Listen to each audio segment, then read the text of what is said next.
다 같이 우리 하나님의 말씀 봉독하도록 하겠습니다. 신명기 24장 10절에서 22절까지의 말씀입니다. 우리 서로를 향해서 예수님 때문에 행복하세요라고 인사하도록 하겠습니다. 예수님 때문에 행복하시길 바랍니다. 예수님 때문에 행복하실 수 있기를 바라겠습니다. 하나님은 당신의 백성이요 사회적으로 힘없고 연약한 자들을 향해서 긍휼을 베풀기를 원하시는 것이 우리 하나님 아버지인 줄로 믿습니다. 부유하다고 해서 가난한 사람을 함부로 대하는 그런 사람이 되지 말아야 할 것이고, 권력이 있다고 해서 힘없는 자들의 생명과 인권을 침해하려고 해서는 안 된다라는 거죠. 우리 사회에서도 이런 것들을 많이 봐요. 실제로 21세기를 살아가고 있는 이 시대에도 이런 일이 발생하는데, 고대 사회는 어떻겠습니까? 가지고 권력 있는 자가 없고 연약한 자를 얼마든지 자기 마음대로 할 수 있었겠죠. 그러나 우리 하나님은 그것을 전혀 기뻐하지 않는 분이었다는 겁니다. 이스라엘 백성이 이렇게 약한 자들을 돌봐야 하는 이유가 뭐가 있었을까요? 이스라엘 백성도요 400여 년 동안 애굽의 종살이를 했습니다. 그래서 남 밑에서 억압받고 사는 것이 뭔지 알아요? 그런 자를 하나님께서 구원해 내셨습니다. 그 은혜를 누리는 자가 너희니까 너희 앞에 연약하고 가난하고 힘없는 자들이 있으면 학대하지 말라는 겁니다. 짓누르지 말라는 거예요. 압제하지 말라, 그 얘기를 하고 있는 겁니다. 하나님이 주신 부 어떤 거라고 할까요? 돈도 될 수 있고 재산도 될 수 있겠죠. 다양한 것들이 있는데 한번 스크린을 한번 보시면요, 부는 악한가? 부 자체는 절대로 악한 것이 아닙니다. 그거는요 능력이 없잖아요. 그것을 가지고 쓰는 사람이 어떻게 쓰느냐에 따라서 주어진 부가 선하게도 쓰이고 악하게도 쓰이는 겁니다. 그래서 부 자체는 악한 것이 아니다라는 거죠. 성도는 부를 어떻게 여겨야 할 것인가? 하나님이 주신 선물로 여겨야 한다는 겁니다. 나에게 주신 것들이 있으면, 그리고 청지기 정신을 가지고 사용할 수 있어야 하고요, 언제든 하나님이 원하시면 내가 아닌 다른 곳으로 흘려보낼 수 있어야 한다라는 거죠. 부를 삶의 주인처럼 의지하지 않도록 해야 한다라는 겁니다. 그러나 많은 사람이 조금 물질을 갖기 시작하면 거기에 삶을 의지하고 살려고 합니다. 그래서 좀 어렵고 힘들면 너 무조건 성공해야 된다, 돈 벌어야 된다, 그런 얘기를 하는 거거든요. 그러나 성도라고 한다면 그렇지 않다는 겁니다. 부는 절대로 성도의 주인이 될 수 없고, 하나님이 주시는 쓰고 나누고 흘려보내라고 주시는 선물처럼 주시는 것이다 라는 것을 기억하실 수 있기를 바랍니다. 하나님 나라의 부를 축적하는 방법이 뭘까요? 하나님의 영광을 위해서 부를 사용하는 것입니다. 그리고 가난한 이웃을 위해서 흘려보내는 거죠. 이것이 바로 하늘나라의 부를 축적하는 방법 중의 방법입니다. 그리고 자기와 가족만을 위해서 사용하지 않는다는 겁니다. 자기와 가족을 위해서 사용하지만 그것을 또 다른 사람을 위해서 흘려보내는 사람이 되어야 된다는 것인데요, 부라고 하는 것을 우리가 이런 관점을 꼭 가지고 있어야 됩니다. 마음에 새기고 있어야, 그래야 하나님 주신 기회가 있을 때 흘려보내고 하나님의 영광을 위해서 쓸 수 있습니다. 하나님이 주시면 내가 쓰겠습니다 라고 얘기하는 사람이 대부분이거든요. 우리 하나님이 주실까요? 안 주실까요? 모르죠. 근데 주시면 하겠습니다 라고 하는 사람 치고 거의 대부분이 못해요. 준비가 되어 있지 않더라고요. 성도는 자신에게 주어진 그 작은 것이 있어요. 나에게 남들처럼 세상 사람의 눈에 기준해 보면 가진 것이 별로 없지만, 그럼에도 불구하고 하나님이 주셔서 누리게 하시는 작은 것들이 있습니다. 그것들을 흘려보내는 일이 삶에서 연습이 되어지고 삶의 일부가 되어질 때, 그때 하나님이 이에게는 내가 부를 맡겨도 부에 압도되어서 하나님을 잃어버리고 이 돈과 명예와 이것들이 주인되어 이끌어가지 않겠구나 라고 여기며 하나님께서 부를 허락해 주시는 것입니다. 그러나 많지는 않은 것 같아요. 그것을 지켜나간다는 게 쉽지만은 않은 문제입니다. 이게 복잡한 삶의 문제랑 다 연결이 되어 있다 보니까 현대사는 더 그래요. 이제 부라고 하는 것이 나에게 주어진 것 같으면서도 내가 회사의 대표면 나만을 위한 것이 아닐 때가 참 많거든요. 다양한 방법이 있기 때문에 신중하고 지혜롭게 하나님 주신 부를 받아야 되고, 또한 그것을 관리할 수 있어야 됩니다. 중요한 건 성도에게 주어진 작은 것을 흘려보낼 수 있는 연습이 삶에 있어야 한다는 겁니다. 그래야 그에게 맡길 수가 있는 거죠. 그게 준비가 되는 거잖아요. 아, 맡기면 흘려보내는구나 라는 것을 안다는 거죠. 우리 모든 성도님들, 저도 그렇고 우리 성도님 한 분 한 분도 하나님이 주시는 불을, 그것이 어떠한 것이건 나 같은 자가 뭐가 부자입니까? 라고 할 말은 하지만, 그러나 조금만 관찰해 보면 내가 누리고 있는 그 작은 것보다도 그것조차도 못 누리는 사람이 그걸 누리는 사람보다 더 많을까요? 적을까요? 더 많아요. 내가 누리고 있는 작은 것, 그것조차도 못 누리는 사람이 내가 누리고 있는 작은 것을 누리고 있는 사람보다도 훨씬 많다는 거예요. 우리 사회가 잘 살다 보니까 그거 잘 안 보일 뿐입니다. 그러나 전 세계적으로 보면 더 많고, 이 사회에도 여전히 구석구석에 그걸 못 누리는 사람들이 은근히 많이 있다는 거죠. 그것을, 주어진 것을 흘려보내는 연습이 될 때 우리 하나님이 나에게 한번 맡겨볼까라고 생각을 하지 않을까요? 우리 하나님이 줬는데 그 작은 것도 못 흘려보내는데 큰 거 줘보세요. 11조 한번 생각해 보십시오. 첫 월급을 150을 받았어요. 150 중에 월급에 15만 원 하는 건 어렵지가 않거든요, 처음에는. 근데 그것이 200이 되고 300이 되고 400이 되고 500이 되고 1000 돼 보세요. 그러면 1000만 원 내가 한 달에 벌어요. 11조만 내보세요. 100만 원이거든요. 이게 쉽게 안 떼어져요. 주신 것도 못 떼는데 네가 감당도 못할 불을 줘봐요. 어떻게 되겠어요? 헛짓거리만 하고 다니는 거죠. 좋은 집 사고 좋은 차 타고 골프 치러 다니고 그러다 딴 생각 들어가지고 집안 파탄 내먹고 그러고 다니는 겁니다. 주변에 정말 많아요, 그런 사람들.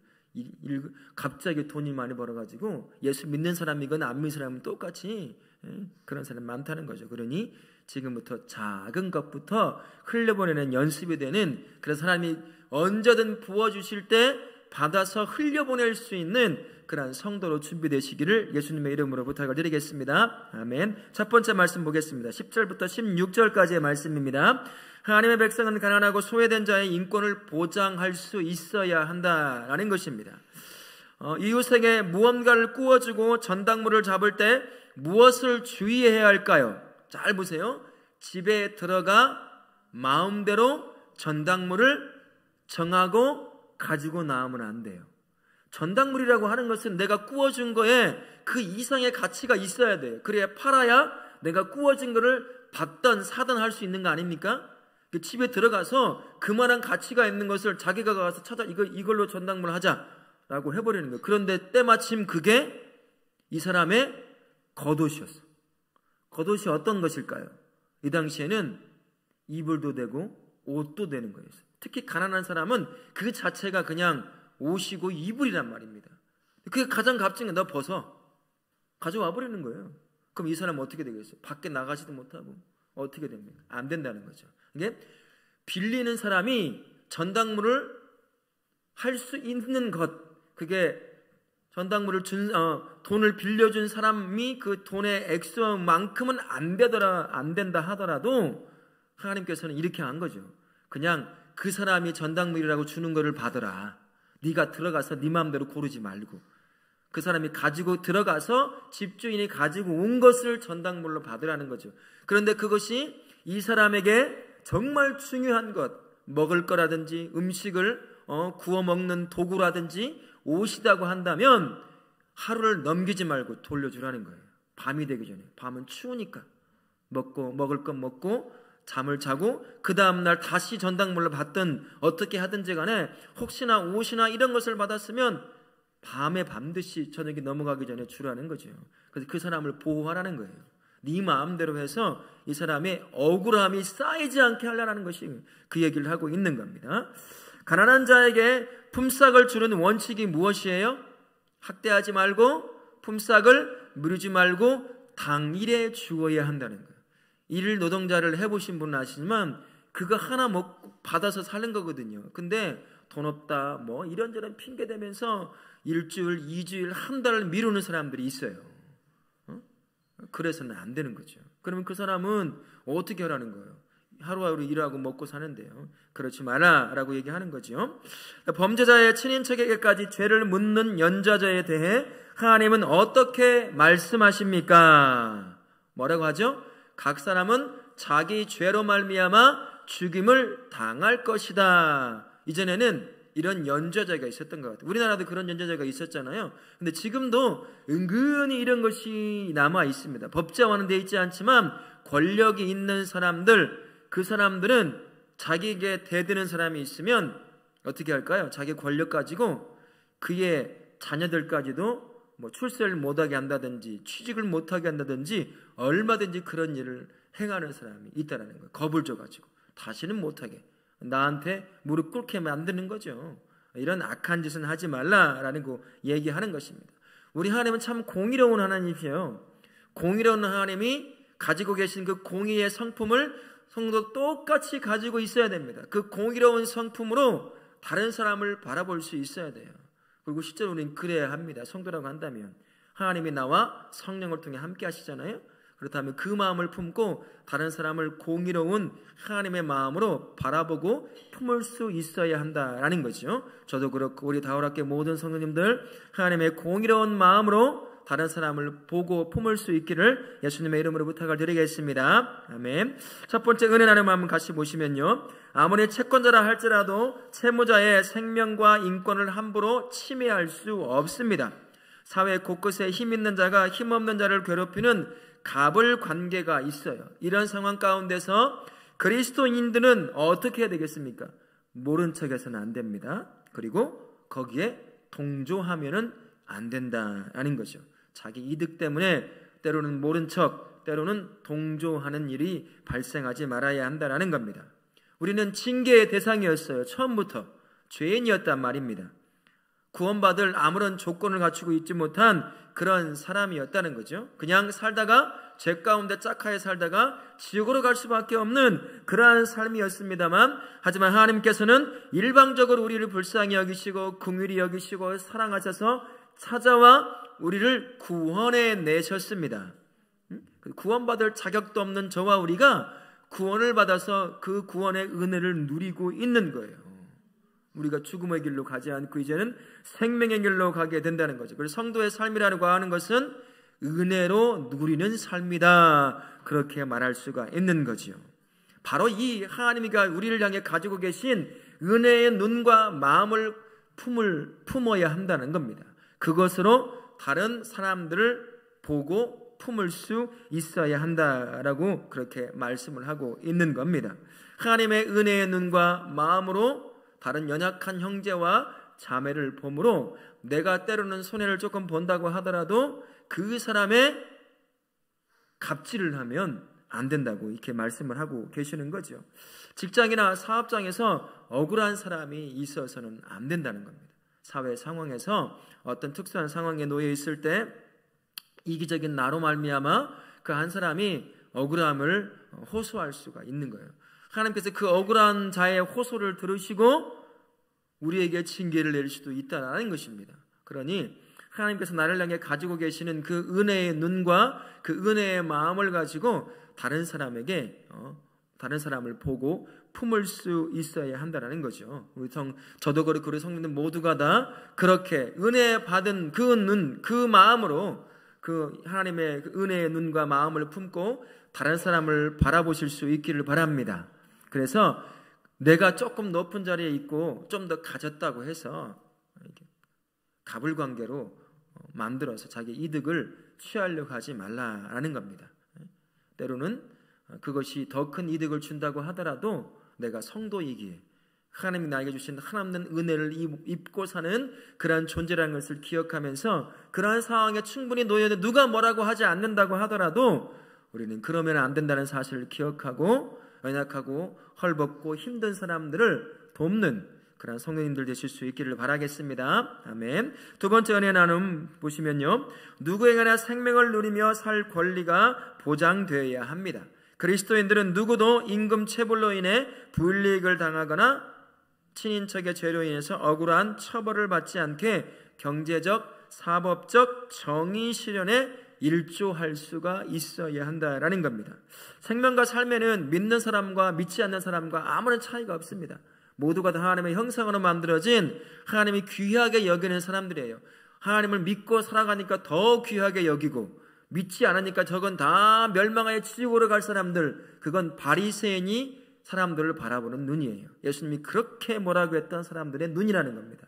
내 눈에는 아직 예수님을 믿지 않았기 때문에 나와 다른 삶의 방향을 가고 있는 것 같아 보이지만, 그가 언제 하나님께서 역사하셔서 그를 구원의 길로 인도해 올지 몰라요. 그런 의미에서도 그렇고, 그가 하나님의 형상으로 만들어진 사람이라는 측면에서 생명과 관련된, 삶과 관련된 부분이 있다고 한다면, 하나님의 나를 바라보는 눈으로 똑같이 그 믿지 않는 사람들도 바라볼 수 있어야 한다라는 것입니다. 그래서 그런 사람들을 바라볼 때 내 마음대로 해서는 안 된다라는 것입니다. 여기 뭐 예를 들어서 임금체불도 있고, 또한 내가 손해본 것 때문에 다른 사람에게까지 그것을 책임 전가시키는 그러한 일들이 우리에겐 있어서는 안 된다라고 이야기를 하는 겁니다. 우리나라에도 참 이주노동자가 정말 많아요. 그죠?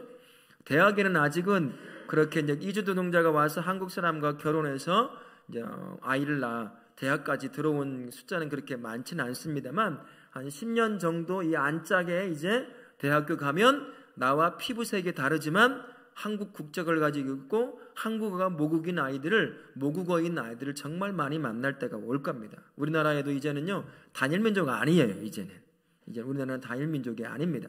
미국처럼 여러 민족이 섞여 사는 민족이라고 할 수가 있습니다.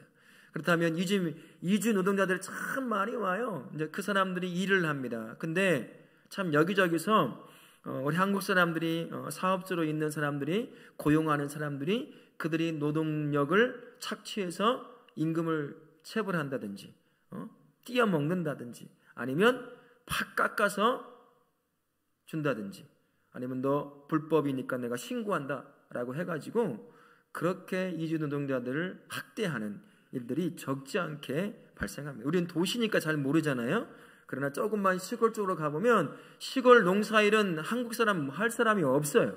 다 나이 먹고 해서 할 사람이 없어요. 그 전부 다 이주 노동자들을 통해서 일을 합니다. 지금은 이제 그것조차도 찾기가 힘들어서 이제 인건비가 굉장히 많이 올랐다고 하더라고요. 이제 이 사람들도 네트워크가 잘 구성이 돼가지고 여기서 이만큼 준다, 저기서 저만큼 준다, 복리 후생이 어떻더라, 이걸 다 알아요. 그래서 우리한테 같이 일 좀 해보자라고 하면 저기저기에서는 돈 한 달에 월급 이만큼 주고 보너스 이만큼 주고 어디 뭐 해주고 한다는데 그렇게 해줄 수 있어요? 라고 물어본다는 거예요. 그건 못하는데 그러면 다 안 온대요. 그것으로 간다고 하더라고요. 시골은 약간 역전 현상이 일어나긴 했어요. 그러나 대부분의 많은 사람들, 대도시 서울이나 경기권에서는 그렇지 못한 사람들 참 많이 있습니다. 여전히 불법 체류자라는 그 약점을 이용해서 돈을 뜯어 가다든지 일만 실컷 시키고 월급을 주지 않는 일을 하고 있다는 거죠. 이제 그렇게 임금 체불을 한다든지 뭐 이런 일들이 종종 일어나고 있다라고 하는 겁니다. 우리는 그래서는 안 되고, 또한 성도라고 한다면 이 사회에서 그런 일들이 누구를 향해서든 우리 같은 한국 사람이 아니라고 하더라도 그런 일이 발생하면 그에 대해서 우리는 분개할 수 있어야 돼요. 그러면 안 된다라고 이야기할 수 있어야 합니다. 사업장을 가지고 있는 그러한 사업주라고 한다면, 직장의 상사라고 한다면 그런 일이 발생하지 않도록 각별히 신경을 써야 하는 사람이 성도라고 하는 특별한 신분 가운데 살아가는 삶의 모습이라는 것을 꼭 기억하실 수 있기를 바라겠습니다. 그 때로는요, 어떤 사람이 사회적, 경제적으로 누구 때문에 어려움을 당하는 일이 없도록 신경을 쓸 수 있어야 합니다. 내가 만약에 사업주라고, 여러분 한 분 한 분이 사업주예요. 그러면 여러 사람들을 고용해서 함께 사업체를 갖고 가는 거잖아요. 근데 자기 욕심이 생겨가지고 막 이 사업체를 담보 삼아서 막 이것저것 사업을 벌리고 투자를 하는 거예요. 제대로 알지도 못하면서 지혜롭게 그런 일을 해야 될 텐데, 그래서 사업체가 망해버려요. 그러면 사장만 힘든 건가요? 누구도 힘들까요? 그 밑에 있는 직원들도 한순간에 직업을 잃어버리는 거예요. 자기 욕심 채우려고 알지도 못하는 것에 막 투자하고 뭐 사업을 확장하고 하는 바람에 회사가 부도가 나서 망해버린다고 한다면 그거는 자기 밑에서 자기가 생명을 유지할 수 있도록 직업을 제공하는 사람으로서의 책임을 제대로 못한다는 거죠. 세상 사람들을, 예수님이 없는 사람은 그런다 쳐도 예수를 믿는 사람이라고 한다면 적어도 그러지는 말아야 한다는 겁니다. 어쩔 수 없이 경기가 안 좋아서 문을 닫아야 하는 경우가 생기지 않는 이상 욕심 때문에 자기 사업처를 무리하게 확대하거나 투자하는 바람에 해도 안 해도 될 일을 해서 그렇게 망한다고 한다면 지혜롭게 관리를 못한 거죠. 다른 사람에게 큰 삶의 짐을 지어주는 일일 수도 있다라는 겁니다. 성도는 그렇게 하지 말아야 한다라는 것이죠. 또한 본인의 잘못인 그 잘못을 다른 사람에게 이제 덤탱이 씌운다 이런 얘기를 하잖아요.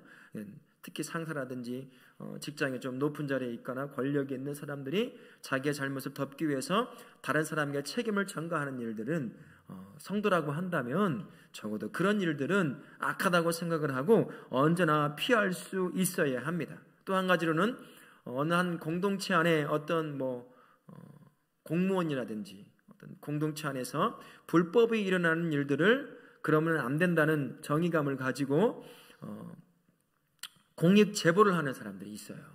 한국 사회라고 하는 것이 이 공익 제보자가 살아가기가 참 어려운 사회입니다.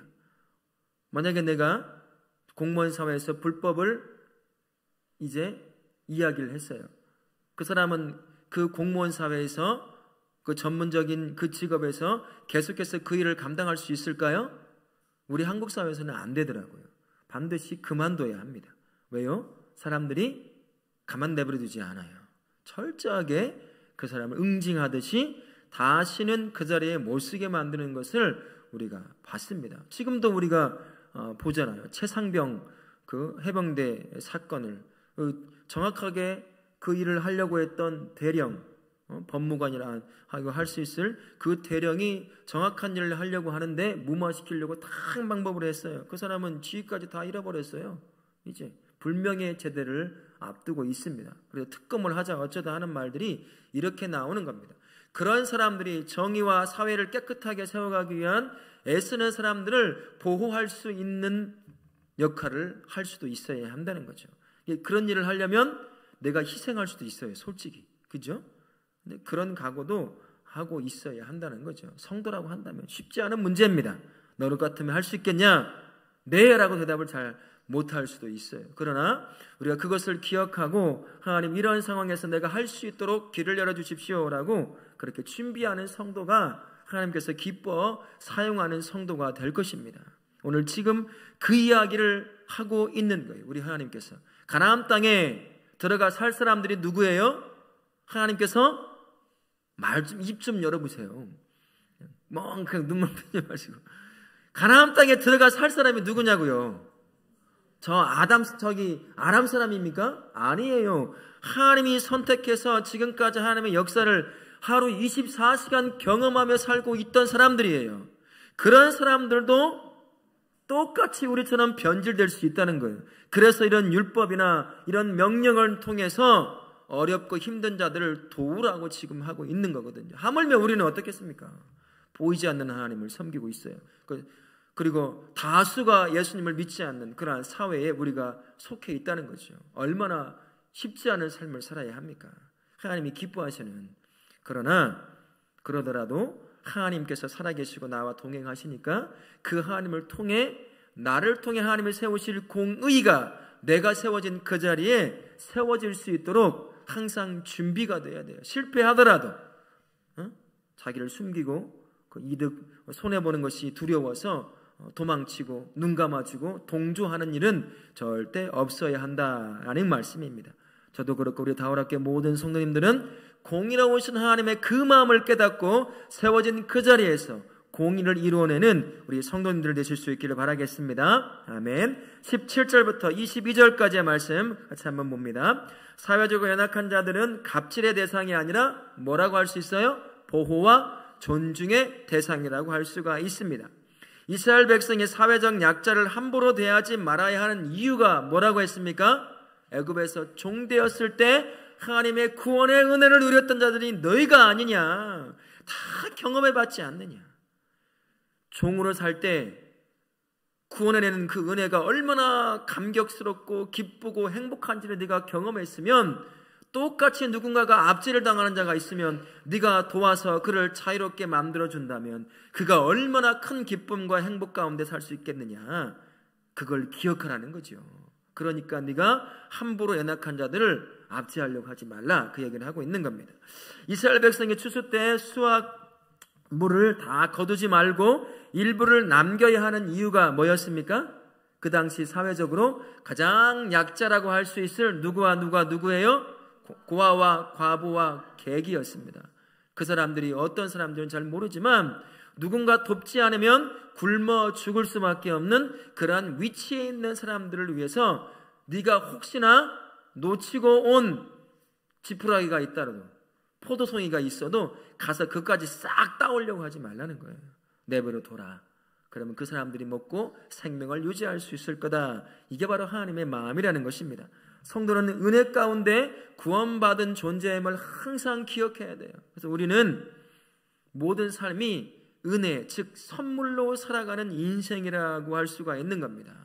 그 마음을 품고 살아갈 때 내가 가진 것을 하나님의 명령을 쫓아 나누고 흘려보낼 수가 있습니다. 다 그냥 싹쓸이 해가지 않을 수 있다는 거죠. 이런 삶을 하나님이 정말 기뻐하신다는 거예요. 그러면 그 삶이 살아갈 수 있도록 하나님이 채우시겠어요? 안 채우시겠어요? 에라 굶어 죽어봐라 하고서는 내버려 두겠습니까? 우리 하나님이? 그렇지 않다는 겁니다. 한번 해보라는 거죠. 말라기에서는 11조나 이런 것들 띄어먹으니까 한번 해봐라. 진짜 내가 너에게 복 내려주지 않는가, 그 얘기를 하고 있는 것처럼 우리 하나님 앞에 기뻐하시는 삶을 쫓아 살아가면 그 삶에 대해서 하나님께서 그에 맞는 적절한 때에 따라 채워주시는 은혜를 누리게 되는 겁니다. 우리 다락교 모든 성도님들은 그런 채워주시는 하나님을 깊이 체험하실 수 있는 그런 성도님 되실 수 있기를 바라겠습니다. 아멘. 마지막 세 번째 은혜 나눔을 같이 보시면요, 이스라엘에서 경험하는 가난은 땅이 없어서 생기는 사회 구조적인 가난이라고 할 수가 있습니다. 하나님의 법이라고 하는 것은요, 그 사회 구조적 가난을 막는 사회 보장 제도라고 할 수가 있습니다. 지금으로 말하면 그렇다라는 의미입니다. 교회도요, 하나님의 법을 사회의 삶에 적용할 수 있어야 한다는 거예요. 교회라고 하는 곳, 성도라고 하는 그 테두리 안에서만 그렇게 살아가서는 안 된다는 겁니다. 이제는 교회라고 하는 테두리를 넘어서서 하나님께서 나를 세우신 실제 삶의 그 자리에서 하나님이 나에게 적용하시는 그 법, 나를 살려내고 은혜 가운데 누리게 하시는 그 법을 내가 세워진 그 자리에서 적용하는 성도, 적용하는 자녀로 세워지기를 원하시는 것이 우리 하나님이시다라는 그런 말씀을 하고 있는 겁니다. 성도는요, 하나님의 마음이 가장 낮은 자를 향하여 먼저 흐른다는 것을 꼭 기억해야 합니다. 가장 낮은 자를 향해서. 이 말을 오해하시면 안 돼요. 하나님이 복 주셔서 돈도 있고 권력도 있고 명예도 있는 사람들은 하나님을 무시하고 그들을 사랑하지 않는다는 의미가 아니에요.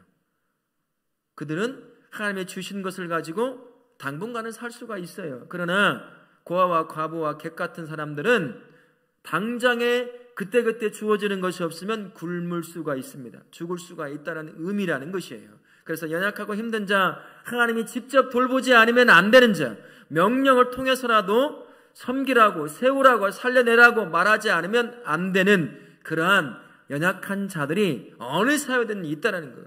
하나님이 선택하여 약속의 땅에 살게 만드는 이스라엘 백성 안에서도 이런 일이 발생해요.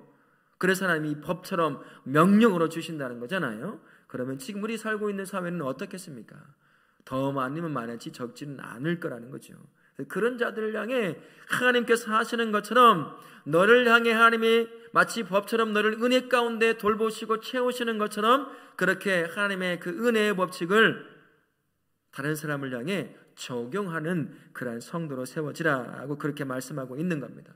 연약한 자들의 억울함과 궁핍함에 그것을 모른 척하지 말고 네가 가진 것을 흘려보내므로 말미암아 조금이나마 그들이 위안을 얻을 수 있도록 해주라, 그렇게 말씀하고 있는 거죠. 성도는요, 하나님의 긍휼과 은혜를 맛보며 사는 존재고요, 교회라고 하는 것이 어떤 것입니까? 그런 은혜를 매일같이 누리는 사람들이 함께 모여 공동체를 이룬 곳이 교회라고 할 수가 있어요. 하나님의 은혜를 통해 살아가는 사람들이 모이는 곳이 교회입니다. 그 교회가요, 이 지역사회를 그렇게 섬길 수가 있어야 하는 것입니다. 교회라고 하는 곳이 은혜를 흘려보내는 장소가 되어야 하고 그런 공동체가 되어야 한다라는 겁니다. 성도 혼자서 섬기기가 참 어려울 때가 많아요. 그죠? 내가 성도 혼자서 누군가를, 이웃을, 이 사회를 섬기는 데는 한계가 있습니다. 연약함 때문에, 그리고 가지고 있는 것이 작기 때문에 섬기는 데는 한계가 있어요. 그래서 교회 공동체라고 하는 공동체를 통해서 이 지역의 연약한 자들, 힘들고 어려운 자들을 함께 섬길 수가 있습니다. 혼자는 힘들지만 공동체라고 한다면 조금 더 조직적으로, 조금 더 풍성하게 이웃을 섬길 수 있게 되는 거지요. 그래서 선교만큼 똑같이 중요한 게 무엇이냐면 구제라고 할 수가 있습니다. 다 선교든 구제든 복음의 통로로 사용되는 것입니다. 그러니 무엇이 더 중요하고 무엇에 더 돈은 예산을 써야 되고 그런 것이 없어요. 어떤 것이든 복음을 담아서 흘려보내는 것이라고 한다면 똑같다는 것입니다. 선교나 구제나 똑같다고 할 수가 있는 거죠. 그러니 무엇이 더 중요하다, 그런 말은 교회에게는 어울리지 않는 것입니다. 선교든 구제든 다 나에게 주신 작은 것들을 모아서 그 누군가를 섬기는 일들을 위해서 하는 것이니 그런 일들에 우리가 힘쓸 수 있어야 합니다. 혼자는 힘들지만 교회가 하면 좀 더 많은 것을 섬길 수 있게 되는 거죠. 그러면 교회와 성도가 어떻게 우리에게 주어진 이 삶의 현장에서 이웃을 향해 주신 은혜와 복을 흘려보낼 수 있을까요? 가장 먼저는 아마 복음일 겁니다. 복음만큼 사람을 위로할 수 있는 건 없으니까요. 예수님만큼 그 한 사람의 삶에 지독히도 불안하고 지독히도 가난하고 너무나 힘든 그 삶, 모든 것을 포기하고 싶은 그 삶을 잡아줄 수 있는 것은 복음이라고 할 수가 있거든요. 그 상황에서도 희망과 소망을 갖고 살게 만드는 건 바로 살아계신 예수가 그의 인생의 주인 되면 어떤 상황에서는 살 수가 있습니다. 그래서 복음이 첫 번째 선포가 돼야 돼요. 이 복음을 담아낼 수 있는 그릇은 뭐겠습니까? 그게 바로 구제라고 하는 방법이에요. 배고파 죽겠는데 예수 얘기만 해본다고 생각하세요. 잘 들어올까요? 잘 안 들어와요. 제가 처음 교회 간 때도요, 과자를 타먹기 위해서 갔어요. 근데 그게요, 아무 효과가 없는 것 같지만 그게 한 번 더 예수를 들을 수 있는 기회가 되는 것이에요.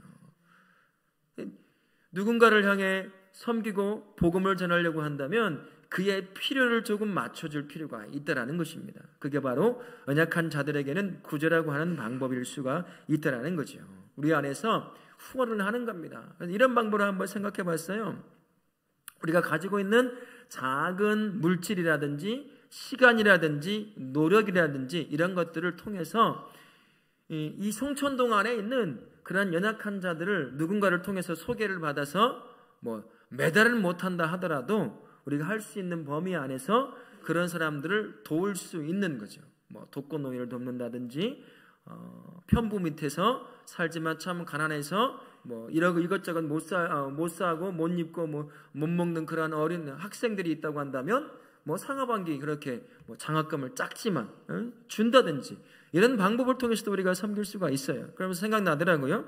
우리가 상하반기 특별 새벽기도를 하면서 아이들에게 장학금을 주잖아요. 근데 우리 안에서 이제 하나님 앞에 더 기도하러 나오라라는 의미에서 주는 건데 이제 거기에서 일정의 양을 떼서 이제 누군가를 통해서 교육청이든 여기 동사무소든 그런 데서 소개를 받아서 상반기와 하반기 때 일정량의 장학금을 떼서 그 안에 있는 어려운 학생들에게 학용품이라도 사든지 이렇게 해서 장학금을 떼어주면 어떨까? 우리 안에 잔치로만 끝나지 말고 그렇게 하면 좋겠다라는 생각이 들더라고요. 그래서 하반기부터 해보면 좋겠다라는 생각이 들어서 운영위원회에 한번 이야기를 해보려고 합니다. 물론 이렇게 설교 시간에 얘기를 하기는 하지만, 그래서 우리가 가지고 있는 작은 것이지만 교회를 벗어나서 흘려보낼 수 있는 그런 길을 통해서 이제 복음도 함께 담아서 전달해주면 좋겠다라는 생각이 들더라고요.